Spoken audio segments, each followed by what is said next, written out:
ఇదేంటో తెలుసా? మామిడి పండ్ల పానకం సూపర్ ఉంటుంది కదా! కరెక్ట్. ఎట్లా చేసుకోవాలా? అయితే చూసేసుకోండి. మామిడి పండు తొక్క తీసేయండి. ఫస్ట్ నానబెట్టుకోండి మామిడి పండ్లను, సరేనా? నానబెట్టుకున్న తర్వాత తొక్క తీసేసి గుజ్జు సపరేట్ చేసుకోండి. గ్రైండర్ అస్సలే పట్టద్దు, టేస్ట్ మొత్తం మారిపోద్ది.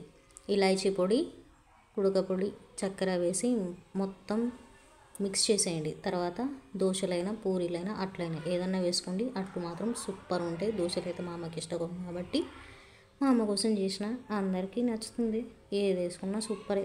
ఎందుకంటే అది మామిడి పండ్ల పానకం, అది ఫస్ట్ ఉండాల్సిందే మన తెలంగాణ వాళ్ళకి. గ్రైండర్ అయితే అసలు పట్టుకోకండి.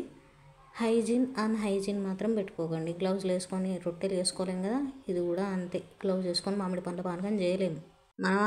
మన వాళ్ళ కోసమే కాబట్టి అంటురోగం ఏం లేదు. గ్లౌజ్ వేసుకోకండి, సూపర్గా ఉంటుంది. చేతులు మాత్రం మంచిగా గడుక్కోండి. అయిపోతుంది, తొందరగా వేసేసుకొని తినాలి. ఎందుకంటే పురుగులు వచ్చేస్తాయి. వర్షం పడ్డదంటే కథం ఫినిష్. మామిడి పండ్లు అస్సలు ఏమనుకోకండి, ఫుల్ పురుగులు వెళ్తాయి, మనం తినలేము. ఈ సీజన్ అయిపోయింది, అందుకే సీజన్ ఉన్నప్పుడు మామిడి పండ్లు బాగా అనుకొని తినాల్సింది. ఓకేనా? Bye bye bye bye.